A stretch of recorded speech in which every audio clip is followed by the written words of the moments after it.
Ladies and gentlemen, we are happy to offer you another interview. We have an expert and a practitioner who is practicing investment, especially from Islamic point of view. So we have Mr. Owaiz Dadabhoy with us, and I let Mr. Dadabhoy to introduce himself. Please go ahead. Welcome, Oh, sir. thank you, Dr. Rashid. And it's great to be here and speaking to your audience. Assalamu alaikum wa rahmatullah to everybody. My name is Owaiz Dadabhoy. I'm the Director of Islamic Investing at Saturna Capital, which is the home of the Amana Mutual Funds. It's a company that's been around, the funds have been around since 1986. And there's basically Islamic investing principles is what we use to be able to structure our funds. Oh, great. So over 3 decades, that's a long history behind it. And we have seen in financial market lots of ups and downs in these 3 decades. So that leads to our next question. What's the difference between investing according to Islamic principles versus regular investing? Yes, Bismillahirrahmanirrahim, Alhamdulillah Rabbil Alameen, Wassalatu Wassalam ala Rasulillah. So we start with the name of Allah subhanahu wa ta'ala just so we can get on the right track here. Islamic investing is different than regular investing, but many of the companies that we purchase are going to be the same names that other people purchase. So what we do differently is we take out those companies that we know that Muslims would not want to invest in. So there's a set of principles that have been created. There's different governing bodies, right? Organizations that have come up with structures like the Fiqh Council of North America, AOFI, which is the accounting and auditing organization for Islamic financial institutions based out of Bahrain. And so what the guidelines that we are using, it says that we wouldn't buy any company that's involved in banking because of riba or interest, insurance companies for the same reason, typically, right? And then you have alcohol and tobacco and gaming, right? Casinos and whatnot, pornography, tobacco, pork products, etc. So all of those things come out, and that's pretty easy. But the other thing that we do is we look at what the debt levels are for each company, and we also look at interest income and any other kind of haram revenue, and they have to fit within very specific guidelines. And if they don't fit in those guidelines, we cannot purchase the funds. One of the other things that we do is we look at the environmental, social, and governance standards as well. So we're doing very well in that. We don't have any carbon based companies that we own. We have to look at whether a company is socially responsible, whether their board of directors is doing good governance, and their environmental standards as well. So it's not just the Islamic principles, it's also ESG, and we use both of those. Oh, great. That's beautiful to know. One point I like to know more clarification is you mentioned banking. However, we do have Islamic banking as well. For example, Lariba guidance and UIFs, several of these banking here in DFW Metroplex. So in your consideration, they do consider as halal investment or permissible investment, right? So for our company, what we started off when we started the Amana Income Fund in 1986 is we decided it was going to be a large company fund. So it's a large value company fund, which means that it has to be a company that is billions of dollars in value, right? Not even like $500 million. These are typically companies that are 20, 30, 40 billion dollars in value, up to $1.5 trillion now with Apple as an example. So we wouldn't be able to buy a small bank stock or something like that, like La Riba, because it's not of the size that is the mandate. Okay, so they are not mid cap or large cap. Correct. They're not even small cap. I mean, they're micro cap in most cases, right? Or not even publicly traded at all. I see. Great. All right. Thank you. All right. Then next question we have, many of us wonder around whether we should invest or not, especially our family members, co-workers. Sometime when they get new job, they wonder whether should I start a 401k or self-directed brokerage account. So in general, what should your answer be to them? Why should they invest? Right. So, one of the things you have to look at as just a consumer in the United States is, I'll give you a quick example. Let's say your wife comes to you and says, honey, look, I've been able to save $40,000. And so we're going to be able to go to this state school that we're close to, right? It's 5 minutes away. our son or daughter in 15, 16 years, when they graduate from high school, will go to the school, and the cost is about $40,000. So I'm just going to keep this account because we don't want to earn interest. And so what happens is that $40,000 would be enough for that time. But 16 years later, when your 2-year-old is ready for college and it wants to go to that state school, that $40,000 might cover 2 years of school. So the reason you want to invest is to keep up with inflation or beat inflation. It's the same thing as if you want to go to Hajj. So if you want to go to Hajj next year, because we know we can't go this year, you want to go next year and the cost is, let's say, $8,000, but you don't have the money for it. So you're saving, and you know, to be able to beat inflation, you want to invest the money so that you can get some kind of return, so that you can buy what the future dollars need. Because you know, when I went to Hajj in I think it was 96, I think I paid like $2,500 or $3,000. Now, easily you would pay $8,000 to $15,000 for the same package. So really, it's in order to keep up or beat inflation, so that the value of your money keeps its value, basically. Oh, great. Yeah, definitely. We want to beat inflation. That's many of the common people might not understand, you know, but you have given a good example, you know, time value of money included in there. So besides beating inflation, are there any tax benefits of investing as well? Yes, there are. There's actually multiple different kinds of accounts. So let's say that same situation where you have the 2-year-old and the wife says, I've saved up this money. What you can do is you can open up an education savings account and you can put money into that. Whatever you're growing the money, the dividends that you're getting, you might be buying and selling a particular fund, you experience no tax consequence at all throughout the time the money is in there. And then if your money has grown, what you'll be able to do is withdraw that money for school expenses and not pay a dime in taxes. But normally, if you have a $10,000 investment and it became $12,000, you're going to pay capital gains on the $2,000. But in the case of an education savings account, you wouldn't need to do that because it's structured to help you that way. There's another different type of product, which is called a health savings account, which the US government has come up with.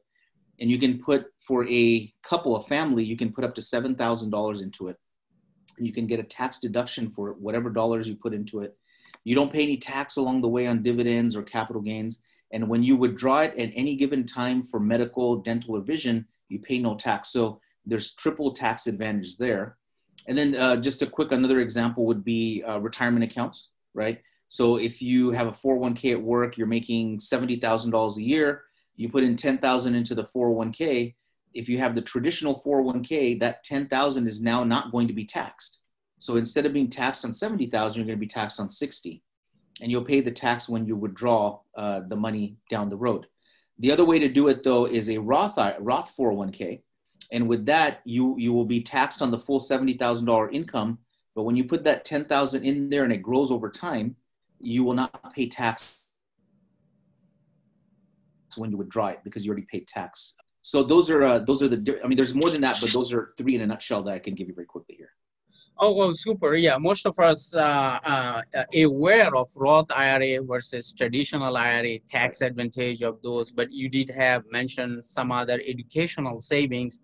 Nowadays, we also see some companies, even public television also, you know, advertising about that educational fund, which we can materialize, you know, more sooner than the retirement, which is not available until, you know, later in the life. So those are the good examples that's available.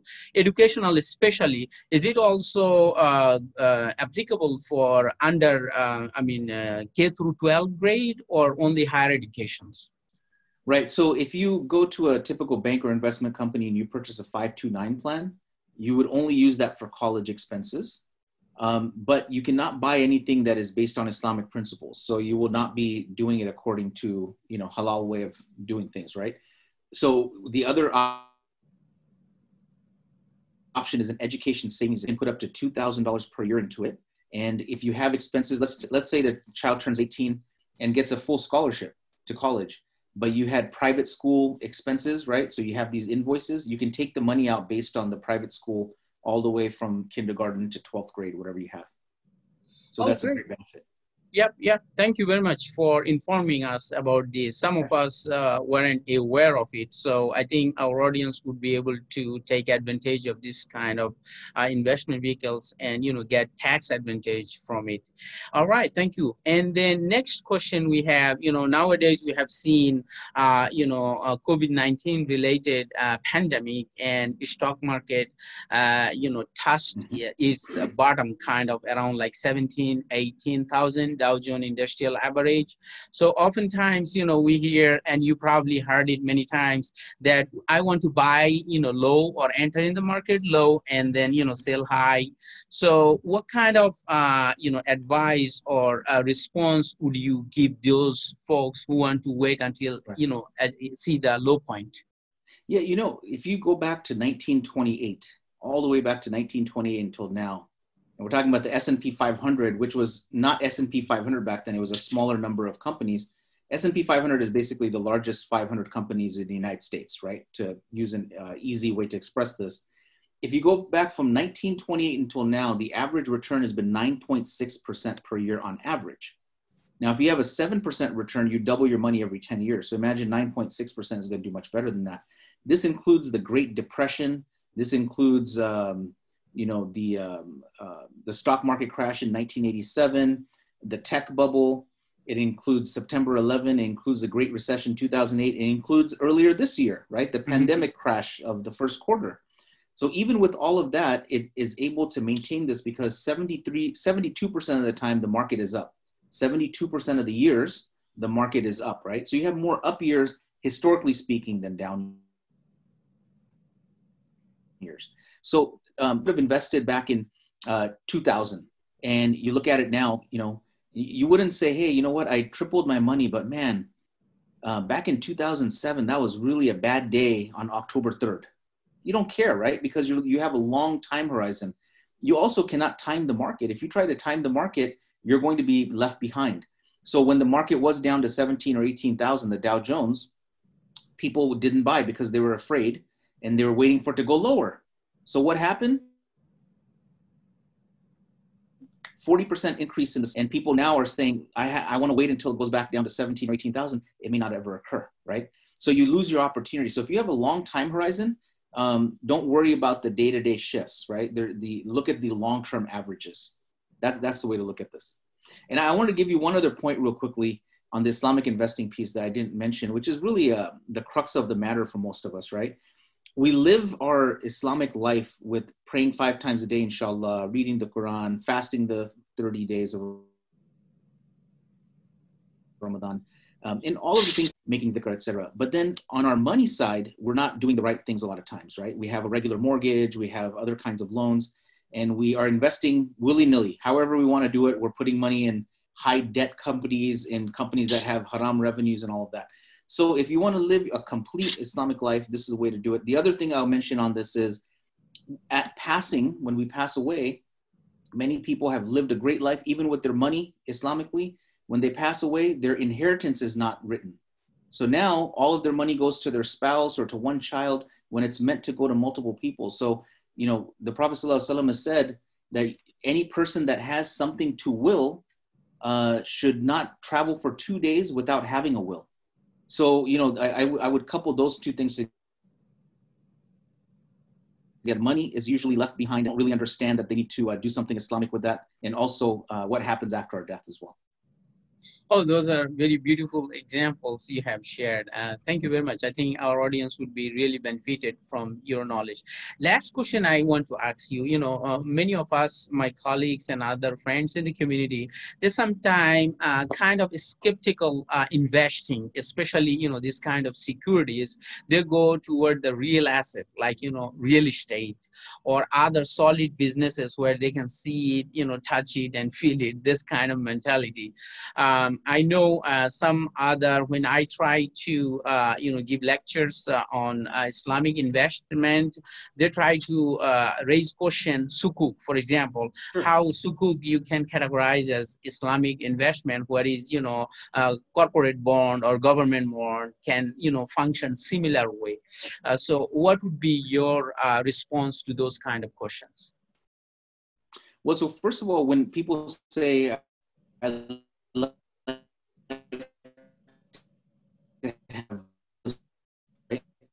you're starting off, you're 22 years old, you just got your first job, and you want to save up to buy a house, or you had a kid, and you can't go buy a house to do that. You don't have enough assets to do that with, right? You don't have enough assets to go buy a house, down payment or anything. So investing in the stock market actually allows you to start with as little as $100 or $250 in a regular account. You can't do that buying a home. So what stock market investing allows you to do is to build up enough capital to buy a home, right? So you should have many different goals in mind, and real estate might actually help you to get there. But how are you going to save for your children's education? Maybe it's through a home, I don't know. Retirement certainly can be through a home, but it also can be through investments. You know, you have other goals. Maybe you want to start a business, you need some capital. You're not going to invest in a home to do that, right? So it's an easy way, and also proven again since 1928 to be an excellent historical return, right? We don't know what, we never talk about the future.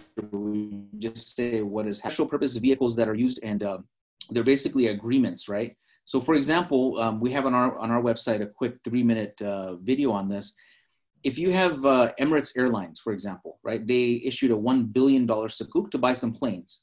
Now, what the Sukuk owners will do is there'll be a special purpose vehicle created, and the planes that they want to purchase will be in this special purpose vehicle. The Sukuk owners are the ones that own the planes. So these planes here then are rented, basically rented by Emirates Airlines, and Emirates is buying back those planes and also is paying rent for them. And so it's better than debt, because for example, if you do something through American Airlines and give them $1 billion worth of a bond, you don't own the special purpose vehicle. All you own is debt. Debt doesn't have any value once the company goes bankrupt in most cases. So if Emirates Airlines goes under, you still have this asset that you Etihad or whoever you want to sell it to. It's a low risk, it's not in the stock market, and it's a way to actually diversify your portfolio. Okay, great. I think those are very excellent responses we have received from you. I think our audiences who have those kind of questions, I think they will have a little bit more clear thinking in future when they try to make any decision, especially for, you know, investment and future, and for their, you know, children as well.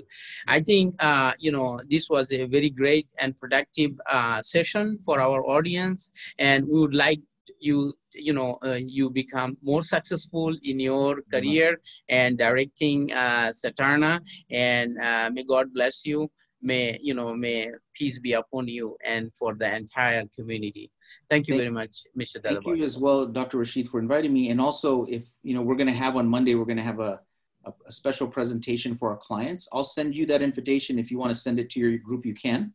It's going to go more in depth to this, and I'll also offer that you may have people in different parts of the country or the different parts of the state, if they would like a special presentation made for their masjid, just like this. We're not really doing a sales job. It's an educational talk, just so people can get interested and then they can learn more.